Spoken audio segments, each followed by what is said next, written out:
Hey everyone, welcome back to Out of Spec Guide. I'm Max, and you join me with a row of electric cars behind me, a row of electric cars in front of me, Jaguar I-Pace. I haven't seen that in a while.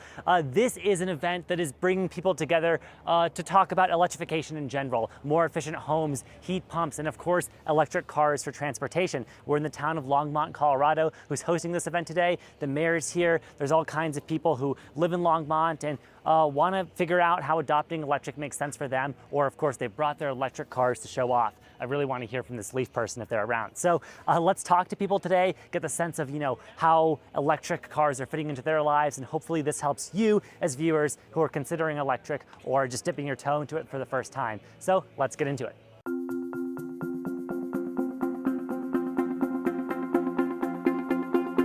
All right, I'm here with Julia from Drive Electric Colorado. Hello. Hi. Hi. So you guys are out here to electrify Longmont. Can you describe Drive Electric Colorado? It's like a state initiative. What do you do? Yeah, so Drive Electric Colorado is actually an initiative under the nonprofit Drive Clean Colorado. So we are a consumer-focused initiative that is dedicated to getting more EVs on the road in Colorado. So we want to give you information about what it's like driving electric, whether it's learning about charging, tax credits and incentives, utility rebates, anything associated with driving electric. We're the resource for that. That's awesome. And Colorado is one of the states, we've covered this on this channel before, but one of the states offering, I think, some of the most appealing incentives for EVs. So for those who live in Colorado, or maybe are considering moving here, a lot of people are doing that for other reasons as well. Yeah. Mountains are great. But if they're thinking about that, what are some of the broad incentives that are available at a state level here? Yeah, Colorado has a really great and robust array of tax credits. So you can get up to $12,500 in tax credits. That's combining both the state and the federal incentives. You can also get tax credits for a used EV. So that's something that is really, special for used EVs. There's so many that are, hitting the road now for used EVs. Yeah. And then in addition to that, there's also utility incentives. So depending on what utility you belong to, you may be eligible for additional rebates from that utility too.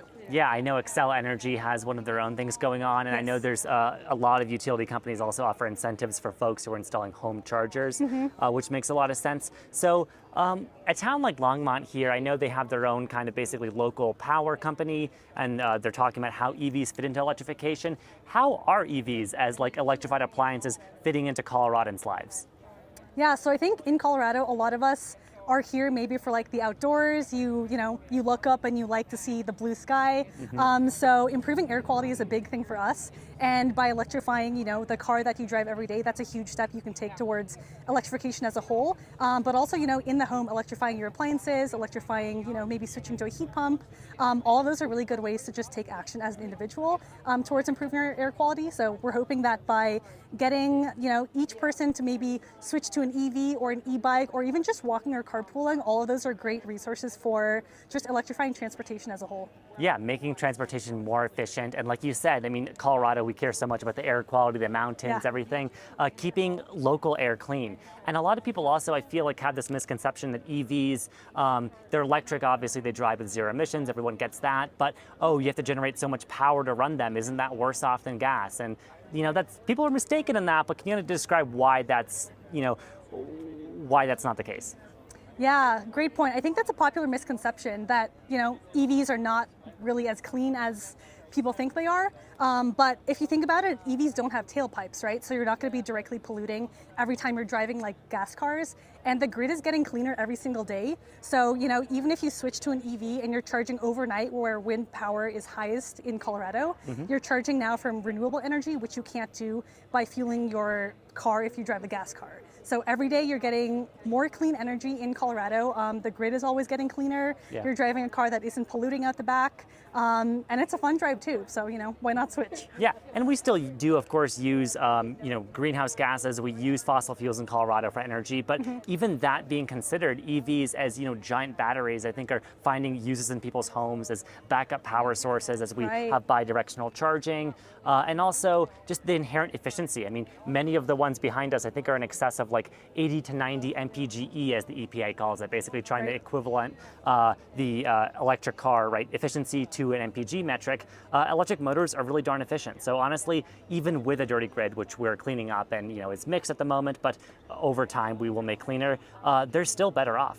Exactly, yeah. And even when you think about when the EV kind of gets to the end of its life, you can reuse that battery by taking out some of the minerals and reusing those, or recycling the battery, or using it for renewable energy storage. So there's a lot more you can do with the EV once it's done being driven. But I mean, these cars are going for hundreds of thousands of miles. They're going for so long, a lot longer than gas cars are. So, you know, even if you buy an EV now, it's going to take a long time until that car is done for. Thanks so much for joining me, Julia. Really appreciate learning about the Drive Electric Colorado mission and talking with you about, you know, everything that's going on today. So exciting. Yeah, thank you so much. All right, I'm here with Caroline, who is a YouTuber as well. We'll link her channel, but you have this Leaf behind you, right? Yes, I do. So you are a really enthusiastic EV owner, I can already tell. So I'm really curious to hear your story. What got you into, I'm assuming this Leaf was your first EV. I mean, these were pretty pioneering at the time. What got you into adopting this lifestyle? So first of all, my mom got the 2020 all-electric Chevy Bolt. And then we just loved it so much. My stepdad and we all went into Nissan to see if they were running a sale. And I didn't know I was going to leave with a car because usually I walk to and from work or I bike to and from work. And that's been my life. So I kind of go, well, I drove gas cars, obviously. But this was like a whole new world for me, is getting four wheels and I can go like so much farther. Yeah, when you, I guess, you know, go on trips to ski or whatever in Colorado, where we live, of course, there's so many places to visit. I do like that you mentioned, though, like, it's still more sustainable, I think, if you have the option to walk and bike to work, I mean, than any four-wheeled large vehicle. However, the Leaf is a particularly efficient, pretty awesome car. Compared to the Bolt, you know, with the Leaf and its charging infrastructure and everything, how has it been as a main driver for you? You know, I've seen so much difference in like just 3 years because I've had my car for 4 years. Our first trip was down to the sand dunes in southern Colorado. Yeah. And in Alamosa and Salida especially, because they had slow charging. And now they have fast charging if it works. Yeah. And so it's growing. Everywhere I go, like Montrose, Colorado, they have fast charging. Yeah, they opened a Tesla station to non-Tesla vehicles there. It's so exciting. It's so exciting. I can't wait to just keep going. Where else can I go? More and more places. That's awesome. But you're getting by with the Leaf, and it seems like you're really enjoying it. You have a ton of really cool documentation of the journeys you've taken. So this was my latest road trip, and I show how much it cost, how far we went. And I've been through all the states that touch Colorado now. Wow, that's so cool. I'm sure you've, you know, you have all these awesome photos. Oh, totally. You've met people on the road, I'm sure, who have been curious, right, and probably asked you questions. Like, what's the most common question you get when you're trekking with your Leaf? How much range does it get? Yeah. How fast does it charge? Yeah. You know, and it's not just charging anxiety, but is it going to work? Is it going to be there? Reliability, yeah. Yes. Yes. Yeah, and that's something, you know, that is, we've shown on our channel that it's been imperfect, it's getting better. Like you said, it's great to see places like Montrose in Colorado get chargers, you know, being able to take trips to national parks and do fun things like that and just enjoy nature. It's awesome, you know, and also vehicles like this Leaf, I feel like people don't realize, they think EVs still, they think Tesla, they think, you know, premium brands. And by the way, there's some Teslas now that are pretty affordable, but people don't think of EVs as an affordable thing. If you don't mind me asking, I mean, you know, you spent $167 to go 1,600 miles on that trip. What is your like cost of ownership been like since buying this and like maintaining it? What does those numbers look like for you? So the maintenance is just tires. Yeah. Tires were $600, $800. And then charging when I'm not on a road trip is basically free. I go to and from mom's house. I plug in at mom's house because she's got the Bolt. Yeah. And then I find just charging around town, it's perfect. That's awesome. Yeah. Yeah, and like no, you know, no oil changes, no obviously, oil changes, or anything like that. No oil changes. Oh, here's a good joke for you. I did the recall. I did the recall on the Leaf recently. Yeah. And they afterwards they were like, "Well, you need a transmission fluid." I'm like, "No, I don't." No, I don't. I just don't even know. I don't even know. I have to joke with more people about what's this transmission fluid I don't know about, because sometimes dealers, there's a big knowledge gap with what they know about EVs for sure. Yeah. But otherwise, wiper fluid. Yeah. A bunch of car washes because I like to make sure it's sparkly for. Don't forget the blinker fluid. Yeah. Oh yeah, that's it. Wait, what? Where does that go? And then I bought wipers. Otherwise, in Yeah. 4 years, there's not much. That's it, and the set of tires, like you mentioned. Yeah. So wow, pretty low. And nowadays, if people are buying a vehicle like this, it's very easy to get under 25 grand for that federal tax credit Yeah. on a used vehicles. And I think there's a used Colorado credit. I was talking with someone from Drive Clean Colorado about Yeah. those. So it's so awesome that this is becoming so in reach for people, and it's so awesome also to see how stoked you are about it and all of the kind of fun documentation you've shared of your adventures along the way. Yeah, absolutely. Well, people can check out your channel if they're curious about the adventures you've gone on. Thanks so much for talking to me, Caroline. Awesome. Thank you so much. All right, I'm here with Nigel, and Nigel, you are an EV specialist, right? I am. Yes. And you previously have worked at Tesla. You worked at traditional dealerships like a Nissan. Yes, correct. So can you just tell me your story? Well, funnily enough, I fell into car sales because I never expected to be doing car sales, but I was successful at it because I was just kind to people. And then one day, a guy came in pretending to be a customer, asking me all these questions. And then 2 weeks later, he came back and said, actually, I'm not a buyer. I work at the Tesla store. Would you like to come and work at Tesla? And I went, ooh, that's some nice, sexy stuff. I got to jump in on that. So I jumped into that. And that's where I got my bitten by the EV bug. Wow. Tesla with the sneaky recruiting. So what has the EV world been like for you? Where of course we're today at this local electrification event. I mean, great. as a salesman and a car enthusiast, like with EVs, what has your kind of uptake been on it? What has your reactions been to seeing the EV industry mature so much? That's a great question. It's taken a long time, and from the early days, I used to take a Roadster to the Cars and Coffee way back when everyone was a petrol head and I was the weird one there. But that was just to introduce it to everyone. I mean, I still love gasoline cars. Yeah. I'm not a hater of gasoline. They're not mutually exclusive. Right, exactly. And we're going to have them around for a long time while we make this transition. But we're getting there slowly but surely. What I am finding is that we're still having the same questions asked now that we were 10 years ago. The same about what happens to the battery, how much does it cost, what about recycling, things like that, charging infrastructure. We're still having the same questions. So have we done enough of a good job educating the public? Not really. I mean, You see, we come, and you and I, we're the choir. Right? So we go to lots of events where we're all a choir, and we're all patting each other on the back, saying what a great job we've done, which we have. But we're not doing enough outreach. We need to be out singing to everyone else, so they go, my God, what a beautiful song, I want to be part of that choir. Yeah, and how do you think we fill that gap? Like you were mentioning, showing up to our car show and Yes. a Nissan Leaf or Tesla Roadster now, I feel like even car enthusiasts get how cool that is. But the culture difference is so vast with some people are just petrol heads, which is fair enough. Yes. But also a lot of people view EVs as this either class or political thing, and it's like, that's not for me, that's someone else's, vehicle of choice. How do we not preach to the choir? How do we actually get this adoption and move forward with these questions that, like you said, we've been hearing for over a decade now? How do we move past that? We need to do more outreach than we do. I mean, these sorts of events are fantastic as long as people know about them. These are a great way of doing it, but we're all cramming it into National Drive Electric Week. Yeah. And as I was saying to your colleague earlier on, it's a little bit like we should be doing this all year round. Valentine's Day is not the only day you tell your partner you love them. It's every day of the year. Yeah. And we shouldn't be doing it once or twice a year on Earth Day and National Drive Electric Week or things like that, and only those weeks when everyone's doing it at the same time. We need to be doing coverage all year round. Yeah. We don't educate people well enough about electric cars without advertising. Now, the TV advertising for cars could be a lot more educational. Yeah. They could be, they could start people thinking. So if you had an advertisement on TV or on the radio while people are sitting in the car and you say, not just show a beautiful car splashing through some mud and driving through an empty city street, but you actually ask questions. This car has a 250-mile range, and maybe showing them a map of what 250 miles looks like around Denver, for instance, which will actually take you all the way into Kansas.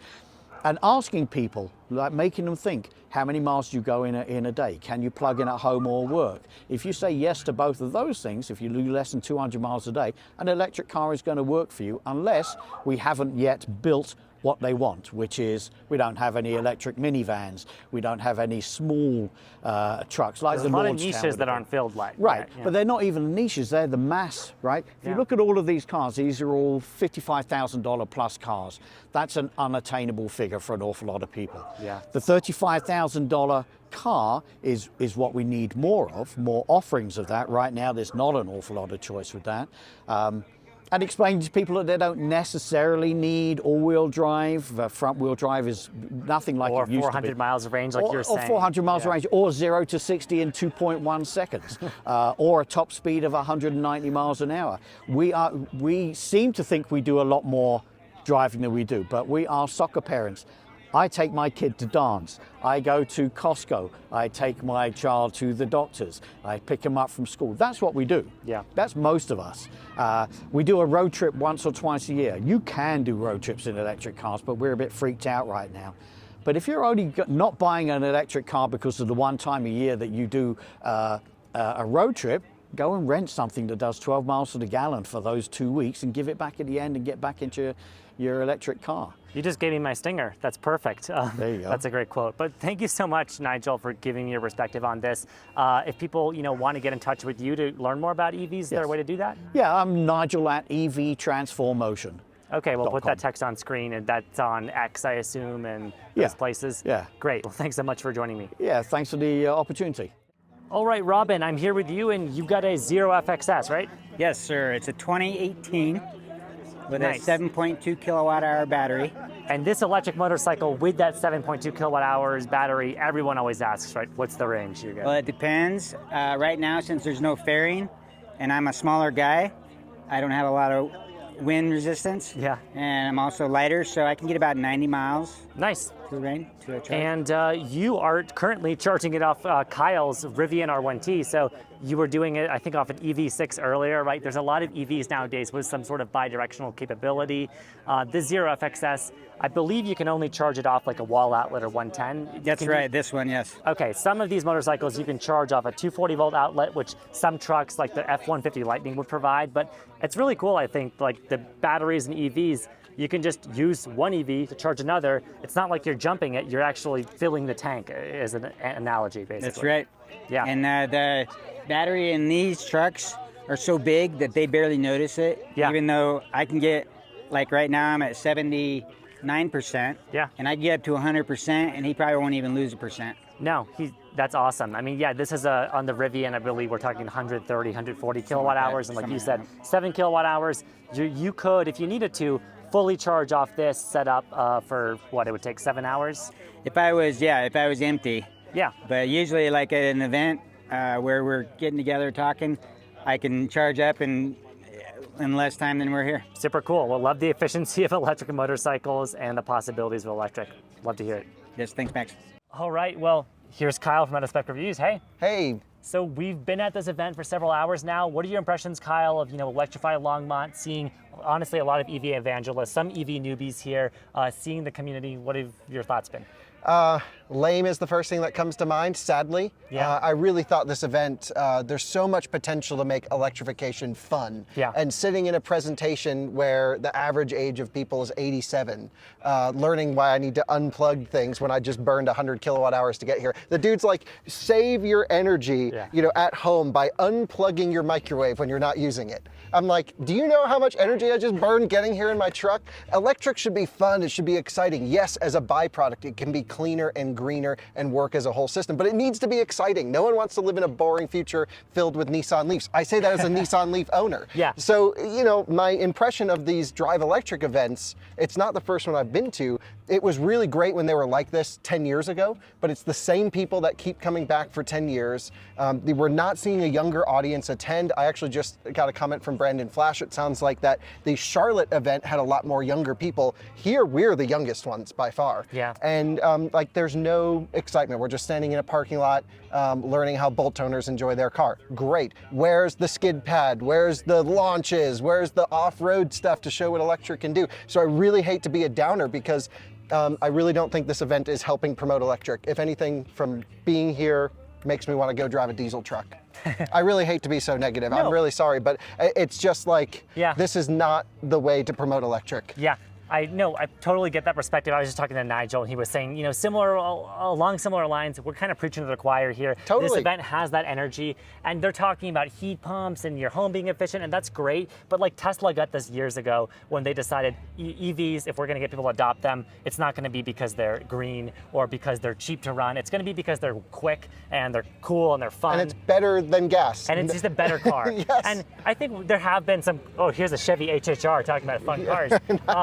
There has been some, you know, interesting stories here, but I will kind of level and agree with you that, yeah, a lot of it has been stuff that we would have seen 10 years ago. Max, if you didn't know anything about electric cars, first of all, you Would wouldn't this know motivate about me? this event. Yeah. And if you happen to just be walking down the street, would being here make you want an EV? Because most of the people here, I'm looking, it's i3 Bolts, Mini, Leaf, Polestar nerds. 2. You really have to be an idiot to buy a Polestar 2. You know, it's just, these aren't the cars to convince people that electric is the future. They're great cars. I love them. I own a Leaf. I love the Mini Cooper SE. I really love your Polestar. That was just a joke because you drive one. That's actually a good car, you know, to use as an only Almost as vehicle. good as the Polestar 1. Almost, right. Yeah. But the thing is, standing around in a parking lot, sitting in presentations and having like the mayor come to town who like read a piece of paper, didn't even prepare for the speech at all. I have to be honest, being here makes me less enthusiastic to be an EV driver. Yeah, we'll totally get that. I talked to Drive Clean Colorado, or Drive Electric Colorado as they're called here. Yeah, they need And, some you know, help. They're, again, yeah, people's intentions are in the right place. It's Totally. cool that the mayor came out here. It's cool that they got speakers that come here. Yes. But I agree with you. They can do a much better job of keeping the excitement high, getting younger people interested. I mean, we're in a middle school, and we're the youngest people here. So I don't know what that says. You're much more professional than I am. I hate to be such a downer because this is the type of event that needs to happen and needed to happen, but it's just got to be totally reworked and it's got to be enjoyable. Yeah, absolutely. Well, that's just the honest Kyle Connor feedback. Sorry. But, yeah, this has been Out of Spec Guide. Thanks, Kyle, for that input. And don't unsubscribe to Max's channel for that take. Unsubscribe to my channel. I'm always the optimist on these things, Yes. or I'm trying to be diplomatic here. But Sure. anyhow, hope that has been a helpful kind of look at this event, some of the shortcomings, how these events can improve. And if you know of your local event, like you were saying, Brandon Flash, North Carolina. Sounded way more fun than this one. If you've got cool events like that, send them our way. Well, of course, we want to hear more about them, and we hope that for Longmont's sake and all of Colorado's sake, that we get more cool expos and events that get people excited about electric. Yeah, I got to go talk to those Colorado people and do something fun with them. Yeah, let's make that happen. So anyhow, thanks for watching. See you on the next one at Out of Spec Guide. Bye.